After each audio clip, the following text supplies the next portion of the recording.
എല്ലാവർക്കും ഹൃദയം നിറഞ്ഞ നമസ്കാരം. കഥയമ്മയുടെ ഇന്നത്തെ അധ്യായത്തിലേക്ക് എല്ലാവർക്കും ഹാർദമായ സ്വാഗതം. പ്രകൃതിയിൽ ഭഗവാനെ ആരാധിക്കുന്ന ഒരു പാരമ്പര്യം നമ്മൾ കുറേ ദിവസങ്ങളായിട്ട് സംസാരിക്കുന്നുണ്ട്. അതിൽ തന്നെ സുബ്രഹ്മണ്യ സ്വാമിയുടെ വള്ളി ദേവസേനാ സങ്കല്പങ്ങളിൽ പോലും പ്രകൃതിയായിട്ടുള്ള ബന്ധം നമ്മൾ പറഞ്ഞു വയ്ക്കുകയും ചെയ്തു. ഇന്ന് അതുപോലെ പ്രകൃതിയിൽ വിശേഷമായിട്ടുള്ളൊരു ഭാവത്തിൽ ഭഗവാനെ ആരാധിക്കുന്നുണ്ട്.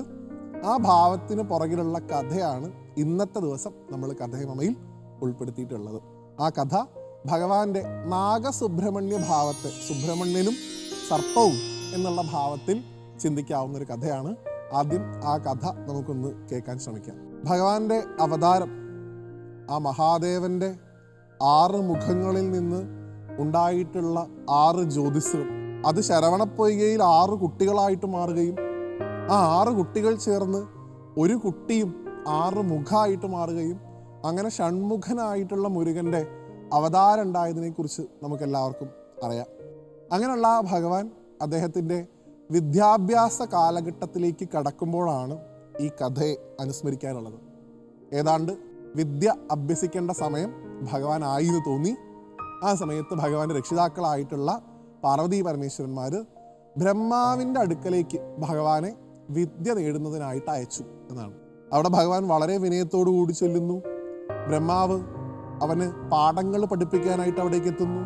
പാഠങ്ങൾ പഠിപ്പിച്ചു തുടങ്ങുന്നതിന് മുമ്പായിട്ട് ഭഗവാന്റെ ഒരു ചോദ്യം ബ്രഹ്മദേവന് നേരെ ഉയരുകയാണ്. പ്രണവത്തിൻ്റെ, ഓംകാരത്തിൻ്റെ അർത്ഥം. ബ്രഹ്മദേവനത് അറിയില്ല എന്ന തരത്തിൽ വ്യാഖ്യാനിക്കുന്ന ആളുകളുണ്ട്.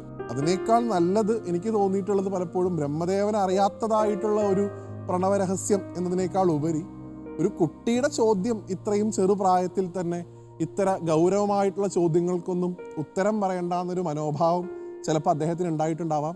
എന്തായാലും അദ്ദേഹം അത് പറഞ്ഞില്ല.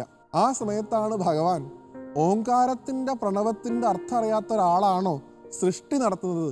ഇത്ര കേവലമായിട്ടുള്ള ചിന്താഗതി വെച്ചിട്ടാണോ സൃഷ്ടി പോലത്തെ മഹത്തരമായിട്ടുള്ള ഒരു കർമ്മം ചെയ്യുന്നത് എന്ന് ചോദിച്ചുകൊണ്ട് ഓംകാരത്തിൻ്റെ അർത്ഥം അറിയില്ല ബ്രഹ്മദേവന് എന്നുള്ള ഭാവത്തിൽ ബ്രഹ്മദേവനെ പിടിച്ച് തടവിലിട്ടു.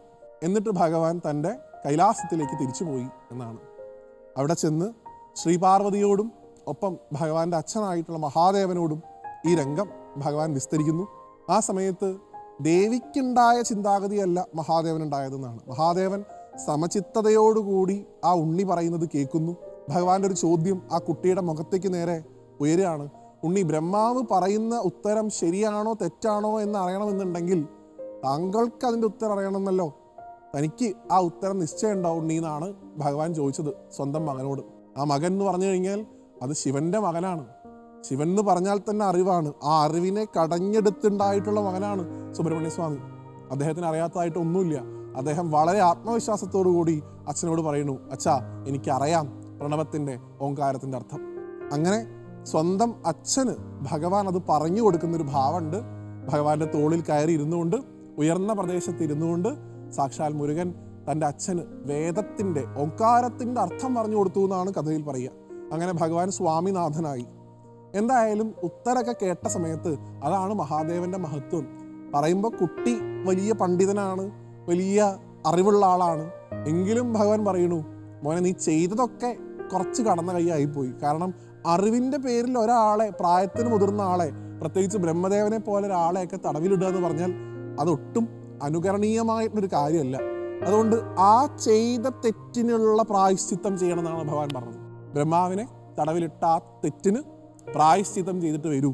ആ സമയത്താണത്രേ ഭഗവാൻ ഒരു സർപ്പത്തിൻ്റെ രൂപം സ്വീകരിച്ചുകൊണ്ട് ഭൂമിയിൽ വന്ന് ആ ചെയ്ത തെറ്റിന് പരിഹാരാർത്ഥം ഭഗവാൻ തപസ് തുടങ്ങി എന്നാണ്. ഇത് കണ്ടപ്പോൾ ശ്രീപാർവതി ദേവിക്ക് വലിയ വിഷമായി. തൻ്റെ കുട്ടിയാണ് ഇവിടെ പോയി ഇങ്ങനെ ഒരു തപസ് ചെയ്യണത്. എത്രയൊക്കെ പറഞ്ഞാലും അമ്മയുടെ മനസ്സ് വേദനിക്കും. അപ്പോൾ ഭഗവാനോട് പോയിട്ട് അമ്മ ചോദിച്ചു, എൻ്റെ കുട്ടി ചെയ്തത് തെറ്റാണ്, പക്ഷേ ആ കുട്ടിയുടെ ആ തെറ്റിൻ്റെ ഒരു തീവ്രത കുറയാൻ ഞാൻ എന്തെങ്കിലും ചെയ്താൽ സഹായിക്കുമോ ഭഗവാനെ? ആ സമയത്താണത്രേ ഭഗവാൻ ഷഷ്ടിവ്രതം ഉപദേശിക്കുന്നത്. മക്കളുടെ ക്ഷേമത്തിന് വേണ്ടിയിട്ട് അമ്മമാർക്ക് എടുക്കാവുന്ന വ്രതം. അങ്ങനെ ഷഷ്ടിവ്രതം ഭഗവതി എടുക്കുകയും ഭഗവാൻ തപസ് ചെയ്യുകയൊക്കെ ചെയ്തപ്പോൾ ആ ചെയ്ത ആ അപരാധത്തിൻ്റെ കാഠിന്യം തീർന്ന സമയത്ത് ബ്രഹ്മാവിഷ്ണു മഹേശ്വരന്മാർ ഒരുമിച്ച് ശ്രീപാർവതി ദേവിയോടുകൂടി ആ സർപ്പരൂപത്തിൽ തപസ് ചെയ്യുന്ന ഭഗവാന്റെ മുമ്പിൽ പ്രത്യക്ഷപ്പെടുകയും ആ ഭഗവാനെ മഹാവിഷ്ണു ഒന്ന് തലോടുകയും ചെയ്തു എന്നാണ് ആ സമയത്ത് ഭഗവാന്റെ ആ പഴയ സ്വരൂപം, ആ നാഗരൂപത്തിൽ നിന്ന് ഭഗവാൻ ആ പഴയ സ്വരൂപത്തിലേക്ക് തിരിച്ചു വന്നു എന്നുമാണ് കഥ. ഇങ്ങനെ ഭഗവാനെ നാഗരൂപത്തിൽ ആരാധിക്കുന്ന ഒരുപാട് സുബ്രഹ്മണ്യ സ്വാമി ക്ഷേത്രങ്ങൾ ഭാരതത്തിൽ, പ്രത്യേകിച്ച് ദക്ഷിണ ഭാരതത്തിലുണ്ട്. പലയിടത്തും ഭഗവാനെ ആ രൂപത്തിൽ ആരാധിക്കുന്ന ഒരു പാരമ്പര്യമുണ്ട്. അപ്പോൾ ഭഗവാനെ പാമ്പിൻ്റെ രൂപത്തിൽ, സർപ്പത്തിൻ്റെ രൂപത്തിൽ ആരാധിക്കുമ്പോൾ അതിന് പറ്റുന്ന തരത്തിലുള്ള ആരാധ്യ വസ്തുക്കളെ സമർപ്പിക്കുകയൊക്കെ ചെയ്യുക, മഞ്ഞപ്പൊടി ഉൾപ്പെടെയുള്ള കാര്യങ്ങളൊക്കെ തന്നെ. അങ്ങനെയുള്ള ആ ഭഗവാൻ ആ സർപ്പരൂപത്തിൽ ഇരിക്കുന്നത് എന്തിനാണെന്ന് ചോദിച്ചു കഴിഞ്ഞാൽ സാധാരണക്കാരായിട്ടുള്ള മനുഷ്യരുടെ രാഹു കേതു ദോഷങ്ങളെ ഇല്ലാണ്ടാക്കാനാണെന്നാണ്. ഈ രാഹുവിൻ്റെയും കേതുവിൻ്റെയൊക്കെ അപഹാരം ഉണ്ടെങ്കിൽ സർപ്പകോപമാണ് പറയുക. അപ്പം അത് ഇല്ലാണ്ടാവാനാണ് അത്ര സുബ്രഹ്മണ്യ സ്വാമി ഈ നാഗരൂപത്തിലിരുന്ന് അനുഗ്രഹിക്കുന്നത്. ആ ദോഷമുള്ള ആളുകൾ ഭഗവാനെ ആ ഭാവത്തിൽ കണ്ടു ഭജിച്ചാൽ ആ ദോഷം മാറും എന്നുകൂടെ ഈ കഥയുടെ ഫലശ്രുതിയിൽ പറയാറുണ്ട്. അപ്പം അങ്ങനെ ആ നാഗസുബ്രഹ്മണ്യനായിരിക്കുന്ന ആ ഭഗവാനെ സാഷ്ടാംഗം നമസ്കരിച്ചുകൊണ്ട് അടുത്തൊരു കഥയിൽ വീണ്ടും കാണുന്നതുവരെ എല്ലാവർക്കും നന്ദി, നമസ്തേ.